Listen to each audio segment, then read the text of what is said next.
Hello everyone, welcome back to G Tech Poly. दोस्तों, हम डीएसएमएस की स्टडी कर रहे हैं और डीएसएमएस की लास्ट क्लास में हमने फ्लैट वेल्ड जॉइंट के न्यूमेरिकल क्वेश्चंस कवर किए थे। दोस्तों, आज की क्लास में हम बट वेल्ड जॉइंट की स्टडी करेंगे। दोस्तों, आज की क्लास वेल्ड जॉइंट की लास्ट क्लास है। बट वेल्ड जॉइंट की जितनी भी थ्योरी है और न्यूमेरिकल क्वेश्चंस हैं हम आज की क्लास में डिस्कस कर लेंगे। इसके बाद आपका वेल्ड जॉइंट कंप्लीट हो जाएगा। फिर आगे हम नेक्स्ट क्लास से कंटिन्यू करेंगे।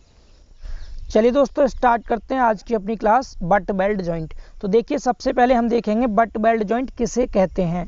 तो बट वेल्ड जॉइंट की डेफिनेशन मैं आपको वेल्ड जॉइंट की सबसे पहली क्लास में भी बता चुका हूं और हम यहां पर भी बात करेंगे।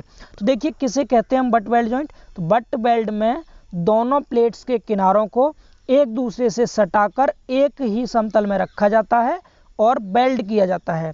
इसका मतलब क्या है दोस्तों, हमने दोस्तों फ्लैट वेल्ड जॉइंट में जाना था कि हम वहाँ पर दो प्लेट्स को एक दूसरे के ऊपर रख करके वेल्डिंग करते थे, लेकिन बट वेल्ड जॉइंट में क्या करेंगे दोस्तों, एक दूसरे को हम सटा कर रखेंगे। यानी दो प्लेट्स हैं, उन दोनों को एक दूसरे से सटा कर रखते हैं और जो बीच में खाली जगह रहती है इसमें हम क्या करेंगे, फिलर मटेरियल भर करके और वेल्ड कर देते हैं। तो समझ पा रहे हैं आप बट वेल्ड जॉइंट क्या होता है। बट वेल्ड जॉइंट होता है दोस्तों जब प्लेट्स को एक ही समतल में एक दूसरे से सटाकर रख करके वेल्ड किया जाता है।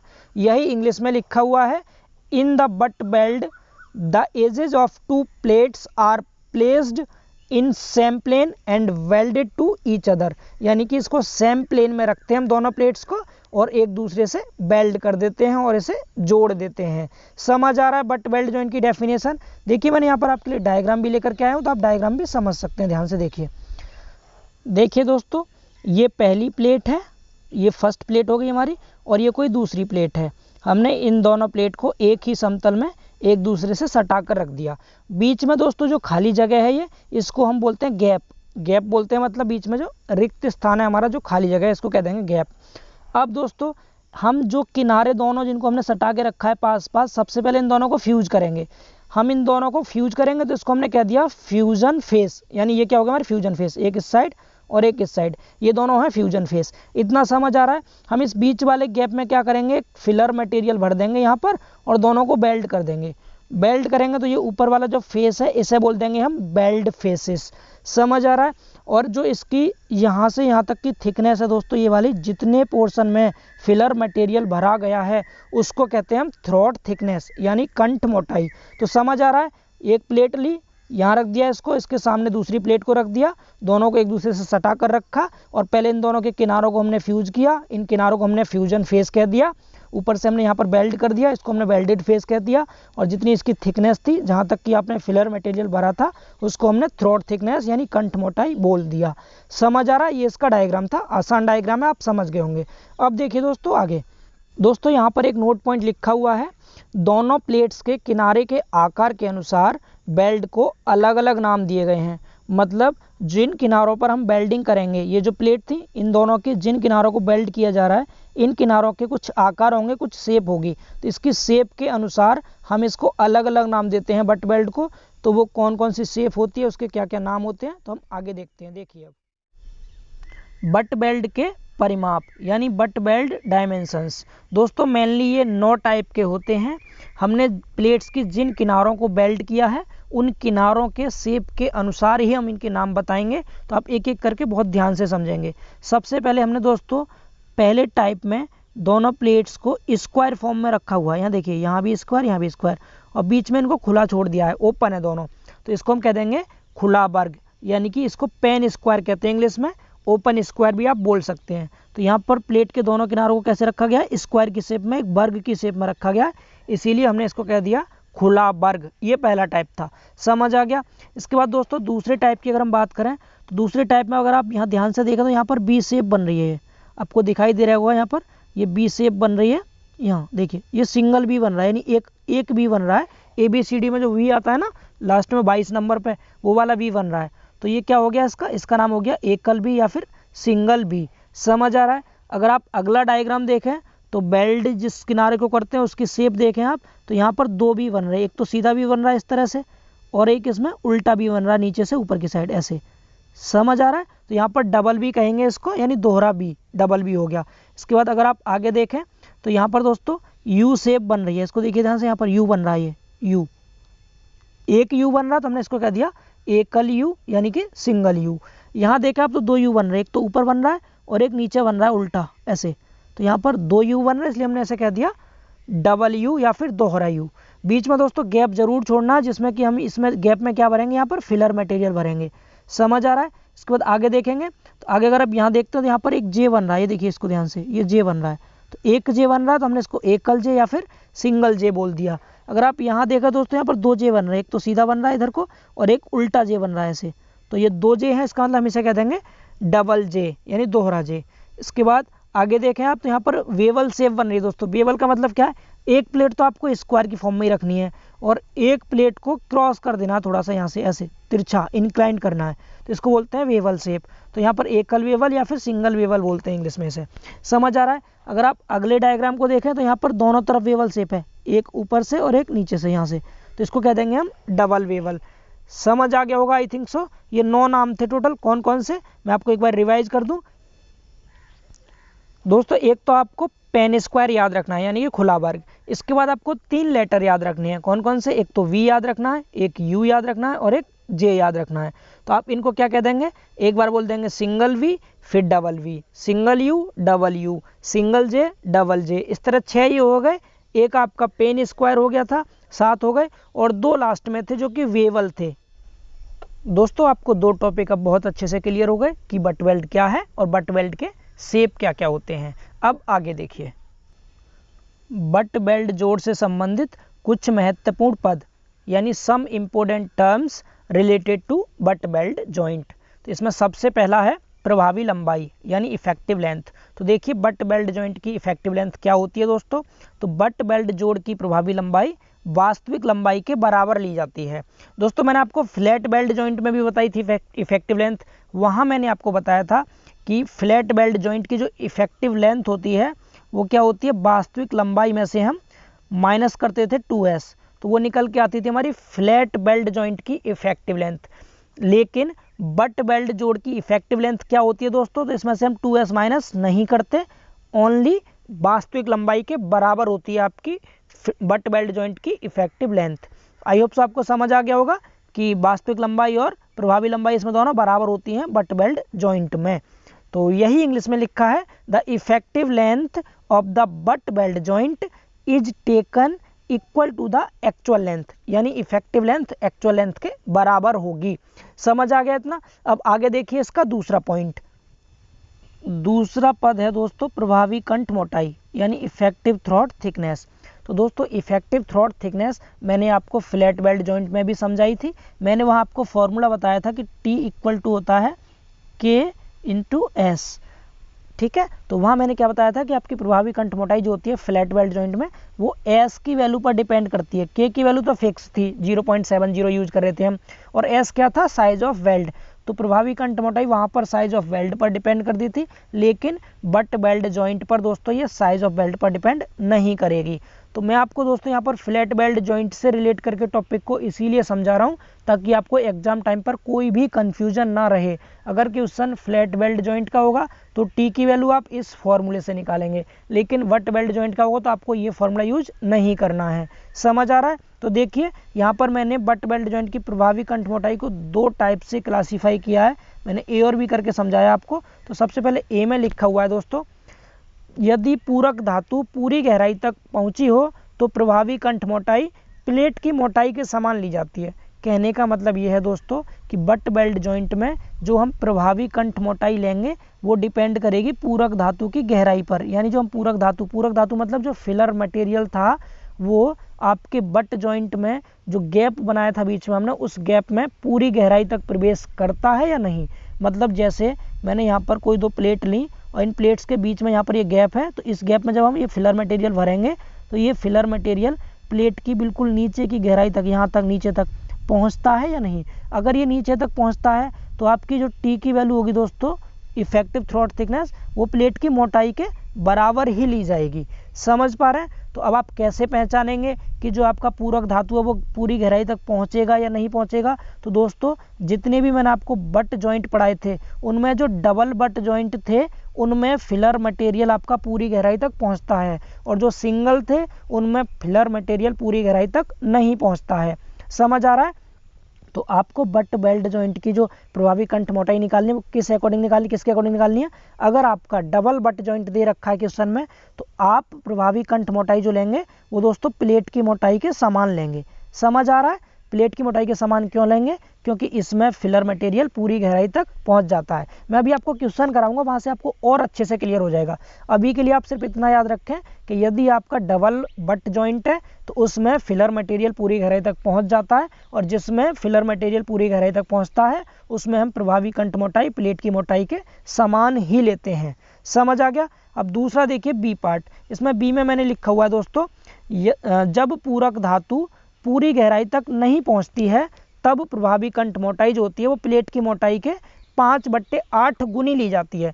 कहने का मतलब क्या है? जो आपकी प्लेट्स थी, ये दोनों प्लेट थी, इन दोनों प्लेट्स में अगर दोस्तों जो आप फिलर मटेरियल भर रहे हैं वो पूरी गहराई तक नहीं पहुंचा, मतलब ऊपर ही कहीं रुक गया, तो इसका मतलब जो आपकी टी की वैल्यू होगी वो प्लेट की मोटाई से कुछ कम होगी। तो कुछ कम होगी तो वो क्या होगी? तो हम प्लेट की मोटाई का 5/8 गुना लेते हैं इसको। समझ आ रहा है? अब किस में आपका फिलर मटेरियल पूरी गहराई तक नहीं पहुंचता है तो किस में नहीं पहुंचेगा दोस्तों? ये नहीं पहुंचता सिंगल बट जॉइंट्स में, क्योंकि सिंगल बट जॉइंट्स में ये ऊपर ही रुक जाता है कुछ ऊंचाई तक, तो इसीलिए फिलर मटेरियल पूरी गहराई तक नहीं पहुंचता है। और जिसमें फिलर मटेरियल पूरी गहराई तक नहीं पहुंचेगा उसमें हम फॉर्मूला क्या यूज करेंगे? प्रभावी कंठ मोटाई T equal to 5/8 into plate की मोटाई। आई थिंक सो आपको इतना समझ आ गया होगा। दो ही फॉर्मूले हैं दोस्तों आपके यहाँ पर प्रभावी कंठ मोटाई के। कौन कौन से? तो एक तो हो जाएगा आपका क्या? प्रभावी कंठ मोटाई T इक्वल टू प्लेट की मोटाई, और दूसरा हो जाएगा प्रभावी कंठ मोटाई T इक्वल टू 5/8 प्लेट की मोटाई। और दोनों के लिए मैंने आपको यहाँ पर बोल्ड करके एक लाइन लिखी हुई है, आप इन दोनों लाइंस को याद रखेंगे। यदि डबल बट जॉइंट होगा तो प्रभावी कंठ मोटाई प्लेट की मोटाई के बराबर लेंगे, यदि सिंगल बट जॉइंट होगा तो प्रभावी कंठ मोटाई 5/8 इंटू प्लेट की मोटाई लेते हैं। समझ आ रहा है इतना? तो आपको इजीली बस इतना याद रखना है इसमें। दोस्तों यहाँ पर आपको एक नोट पॉइंट और याद रखना है, यदि जुड़ी हुई प्लेट्स की मोटाई अलग अलग हो तो प्रभावी कंठ मोटाई पतली प्लेट की मोटाई के आधार पर ज्ञात की जाएगी। मतलब दोस्तों जो हम दो प्लेट्स यूज कर रहे हैं, यदि इन प्लेट्स की जो मोटाई होगी वो एक ज़्यादा मोटी हो और एक कम मोटी हो, मतलब मोटाई इनकी अगर अलग अलग हो, तो जो हमारी पतली प्लेट होगी यानी जिसकी मोटाई कम होगी उसकी मोटाई के अनुसार ही हम प्रभावी कंठ मोटाई ज्ञात करेंगे। इतना आपको याद रखना है। क्लियर? अब देखिए आगे दोस्तों, अगला टॉपिक है हमारा बट बेल्ट की सामर्थ्य यानी स्ट्रेंथ ऑफ बट बेल्ट। ये हमारा लास्ट टॉपिक है बट बेल्ट जॉइंट का। इसके बाद हम इसके न्यूमेरिकल क्वेश्चंस करेंगे। तो न्यूमेरिकल क्वेश्चंस भी दोस्तों मैं आज ही की क्लास में आपको करा दे रहा हूँ ताकि आपका बेल्ट जॉइंट पूरा ही कंप्लीट हो जाए। तो हम स्ट्रेंथ निकालेंगे, तो आपको यहाँ पर भी नोट पॉइंट याद रखना दोस्तों। यह माना जाता है कि बट बेल्ट में तनन प्रतिबल उत्पन्न होते हैं, यानी इसमें टेंसाइल स्ट्रेस उत्पन्न होंगे। फ्लैट बेल्ट जॉइंट में कौन से स्ट्रेस उत्पन्न हुए थे? Shear stress. But belt joint में कौन सा स्ट्रेस उत्पन्न होगा? Tensile stress. दोस्तों ये नोट पॉइंट आपको जरूर याद रखनी है, क्योंकि ये नोट पॉइंट्स आपके एसएससी जेईई के एग्जाम्स में पूछे जाते हैं, इसलिए आपको इनको बहुत ध्यान से समझना है। इसलिए मैं आपको कंटेंट जो भी प्रोवाइड कर रहा हूँ इस तरीके से मैं इसको डिजाइन कर रहा हूँ ताकि आपको समझने में बहुत ज़्यादा हेल्प मिले। आप खुद से भी पढ़ के आप इसको ईजिली समझ सकते हैं। तो इसके लिए मैं आपको PDF जरूर दूंगा, आप PDF भी आप डाउनलोड कर लेना।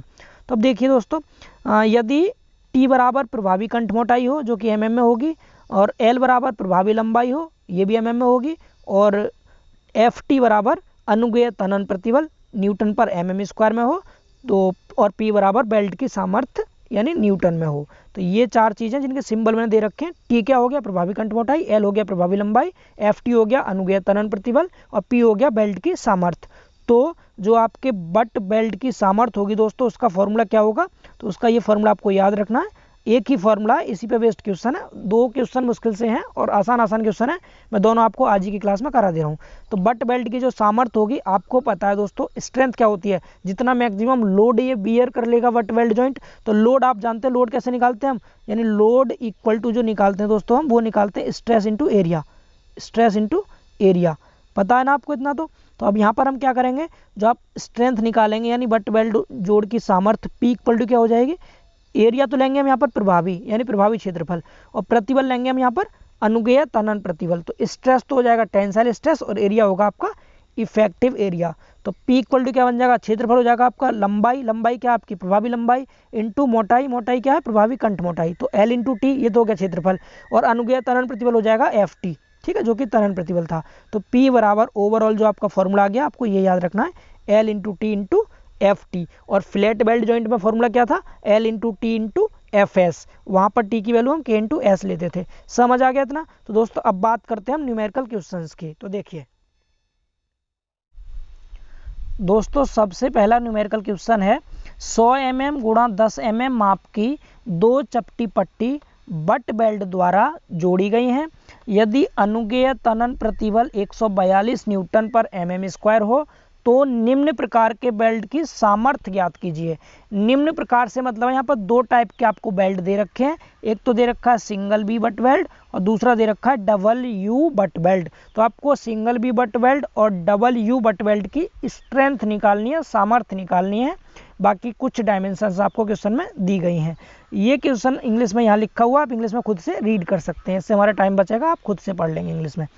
तो देखिए हम एक एक करके दोनों पार्ट को सॉल्व करेंगे। सबसे पहले हम करेंगे single V butt weld, single V butt weld की स्ट्रेंथ निकालेंगे। तो सबसे पहले हम सीक्वेंस से करेंगे, पहले देखेंगे क्वेश्चन में क्या क्या दिया है, गिवन डेटा लिखेंगे। तो सबसे पहले आपको क्वेश्चन में साइज ऑफ फ्लैट्स दे रखा है, यानी चपटी पट्टी का जो साइज है वो आपको दे रखा है, कितना 100 mm इंटू 10 mm।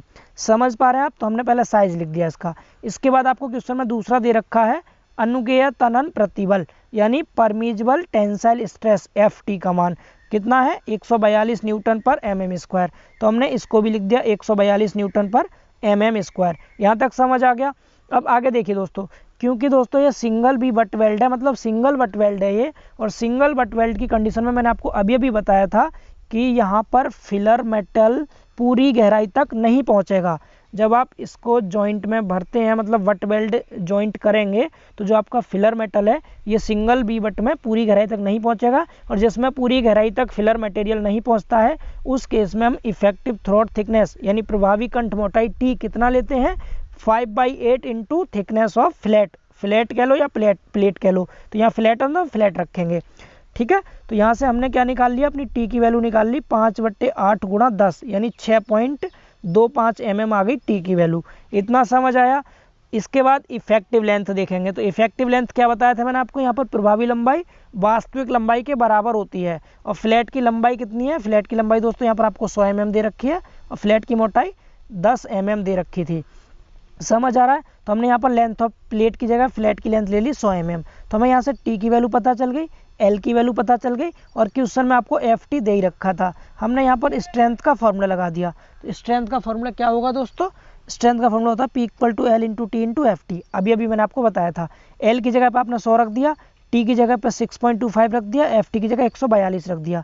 तो यहाँ से जब हमने इसको कैलकुलेट किया तो हमारी स्ट्रेंथ आ गई 88,750 न्यूटन। इसको हम किलो न्यूटन में 88.75 किलो न्यूटन भी कह सकते हैं। तो इस तरह से दोस्तों हमने पहला क्वेश्चन का पहला पार्ट सॉल्व कर लिया। सिंगल बी बट वेल्ड की स्ट्रेंथ कितनी आ गई 88,750 न्यूटन। आई थिंक आपको इतना समझ आ गया होगा, बहुत आसान था। अब देखिए डबल यू बट वेल्ड की स्ट्रेंथ कैसे निकालेंगे। तो डबल यू बट वेल्ड के लिए आपको डायमेंशंस देखनी है क्या क्या दिए हैं। तो पहला साइज ऑफ फ्लैट वही दे रखा है सेम, लंबाई इसकी 100 है, मोटाई 10 है, ठीक है। परमिजुअल टेंसाइल स्ट्रेस FT 142 न्यूटन पर mm², ये दोनों क्वेश्चन में दे रखे थे। चूंकि दोस्तों ये डबल बट जॉइंट है, तो डबल बट जॉइंट के केस में फिलर मेटल आपका पूरी गहराई तक पहुंच जाएगा, और जिसमें फिलर मेटल पूरी गहराई तक पहुंच जाता है उसमें मैंने आपको बताया था अभी कि इफेक्टिव थ्रोट थिकनेस उस केस में हम प्लेट की थिकनेस के बराबर लेते हैं। तो यहाँ प्लेट की जगह फ्लैट है तो हम फ्लैट की थिकनेस के बराबर ले लेंगे, मतलब प्रभावी कंठ मोटाई जो हम यूज करेंगे वो चपटी पट्टी की मोटाई के बराबर लेंगे। और चपटी पट्टी की मोटाई थी 10 mm, तो हमने T की वैल्यू निकाल ली, यहाँ से 10 mm आ गई। इतना समझ आ रहा है। इफेक्टिव लेंथ चाहे सिंगल बट जॉइंट हो या डबल बट जॉइंट हो, दोनों ही केस में प्लेट की मोटाई के बराबर ही लेते हैं, सॉरी प्लेट की लंबाई के बराबर ही लेते हैं। तो इफेक्टिव लेंथ आपकी वास्तविक लेंथ के बराबर हो जाएगी, जो कि प्लेट की लेंथ थी। तो प्लेट की लेंथ 100 mm है, तो हमने यहाँ से L की वैल्यू ले ली 100 mm। T पता चल गया, L पता चल गया, FT आपको दे ही रखा था क्वेश्चन में 142, तो हमने यहाँ से स्ट्रेंथ निकाल ली, फॉर्मूला रख दिया L into T into FT। Formula दोस्तों एक ही है, बस वैल्यू बदलेगी तो टी की वैल्यू बदलेगी, बाकी सब कुछ सेम रहेगा। अगर सिंगल होगा तो टी की वैल्यू निकालने के लिए प्लेट की मोटाई में 5/8 से गुणा कर देंगे, डबल होगा तो प्लेट की मोटाई के बराबर ही हम टी की वैल्यू ले लेंगे। समझ पा रहे हैं? ये हमने वैल्यू पुट की और वैल्यू पुट करके इसको सॉल्व कर दिया। एल की जगह 100 रखा, टी की जगह 10 रखा और एफ टी की जगह 142 रखा। कैलकुलेट किया तो ये आ गया आपका 1,42,000, ये न्यूटन में आएगा दोस्तों, न्यूटन लिख लेना। और इक्वल में हम इसको किलो न्यूटन में चेंज करेंगे तो ये कितना आ जाएगा, 142 kilo Newton. I think so आपको इतना समझ आ गया होगा। तो ये हो गया पहला क्वेश्चन, समझ आ गया। अब देखिए question number second. Question number 2 है दोस्तों, 110 गुणा 12 mm एंड 110 गुणा 8 mm की दो चपटी पट्टी दोहरे बी बट बेल्ट द्वारा जोड़ी गई हैं। यदि अनुगेय तनन प्रतिबल 142 न्यूटन पर mm स्क्वायर हो तो बेल्ट की सामर्थ्य ज्ञात कीजिए। दोस्तों इस क्वेश्चन में आपको जो फ्लैट दे रखी हैं, जो चपटी पट्टी दे रखी हैं, उनका साइज अलग अलग है। मतलब एक तो मोटी है, लंबाई तो दोनों की बराबर है दोस्तों, लेकिन इनकी मोटाई अलग अलग है। एक की मोटाई तो 12 mm है और दूसरी की मोटाई दे रखी है आपको यहाँ पर 8 mm।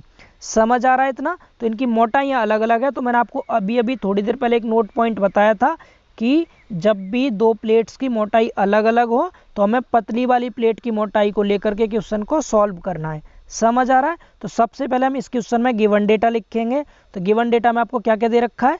तो गिवन डेटा में दोस्तों आपको दिया गया साइज ऑफ फ्लैट्स। कितना कितना दिया है साइज ऑफ फ्लैट्स? तो 110 गुणा 12 एंड 110 गुणा 8, इतना समझ आया। दूसरा आपको इसमें दे रखा है परमिजिबल टेंसाइल स्ट्रेस यानी अनुगेय तनन प्रतिबल एफ टी की वैल्यू दे रखी है 142 न्यूटन पर mm स्क्वायर। तो हमने ये भी पुट कर दिया, ये दो वैल्यू आपको दे रखी थी। अब दोस्तों ये क्वेश्चन है आपका डबल बट वेल्ड का, डबल बट वेल्ड का क्वेश्चन है ये, यहाँ लिखा हुआ भी है आपके सामने double V butt weld, double butt weld है ये। तो डबल बट वेल्ड के केस में दोस्तों मैंने आपको बताया था कि यहाँ पर क्या होगा, फिलर मेटल पूरी गहराई तक पहुँच जाएगा। जब फिलर मेटल पूरी गहराई तक पहुँच जाएगा तो उस केस में हम इफेक्टिव थ्रोट थिकनेस कितनी यूज करेंगे, जो भी आपकी फ्लैट हो या फिर प्लेट हो उसकी मोटाई के बराबर लेते हैं। अब यहाँ पर मोटाई अलग अलग थी, एक 8 है और एक 12 है, तो हम कौन सी मोटाई यूज करेंगे दोस्तों? तो यहाँ पर हम यूज करेंगे थिनर फ्लैट की मोटाई, यानी पतली वाली जो फ्लैट है उसकी मोटाई यूज करेंगे यहाँ पर हम। तो कितनी है, ये 8 mm है, तो हमारी टी की वैल्यू आ गई 8 mm। इतना समझ आया। इसके बाद इफेक्टिव लेंथ लेंगे दोस्तों। तो इफेक्टिव लेंथ यहाँ पर बराबर है, क्वेश्चन में इफेक्टिव लेंथ बराबर ही दे रखी होगी दोस्तों, लेंथ अलग अलग नहीं देगा, क्योंकि आपको ये भी कन्फ्यूजन हो सकता है अगर लंबाई अलग अलग हो तो कौन सी लंबाई यूज करेंगे। तो दोस्तों लेंथ आपको बराबर देगा, 100% बराबर देगा। अगर क्वेश्चन में बाई मिस्टेक कम दे रखा है, एक ज़्यादा दे रखा है, तो आप कम वाली लेंथ लेकर के भी क्वेश्चन सॉल्व कर लेना, हालांकि ऐसा होगा नहीं, ठीक है। तो टी की वैल्यू कितनी हो जाएगी, 8 mm। Effective length L equal to क्या लेंगे हम, लेंथ ऑफ फ्लैट ले लेंगे, जो कि कितना दे रखा है क्वेश्चन में 110 mm दे रखा था। हमें टी पता चल गया, एल पता चल गया, और आपको एफ टी क्वेश्चन में दे रखा था 142। अब स्ट्रेंथ का फॉर्मूला लगा दिया हमने यहाँ से, सामर्थ्य का, L into T into F T. L की वैल्यू रख दी, एल की जगह पे एल की वैल्यू कितनी थी 110, इसको पुट कर दिया। टी की वैल्यू कितनी 8 लिख दिया, एफ टी की वैल्यू 142 रख दी। इन सबको हमने मल्टीप्लाई कर लिया। जब हम इनको गुणा करेंगे, सॉल्व करेंगे, तो इसकी वैल्यू आ जाएगी 1,24,960 न्यूटन। अगर आप इसको किलो न्यूटन में चेंज करेंगे दोस्तों, तो किलो न्यूटन में इसकी वैल्यू कितनी आ रही है, 124.96 किलो न्यूटन। तो ये हो गया दोस्तों दूसरे क्वेश्चन का आंसर। स्ट्रेंथ का ही क्वेश्चन आपसे बट बेल्ट में पूछा जाएगा दोस्तों, बहुत सिंपल क्वेश्चन है, आई थिंक सो आप इजीली कर सकते हैं। तो दोस्तों आपका बेल्ट जॉइंट का पूरा चैप्टर हो चुका है कंप्लीट।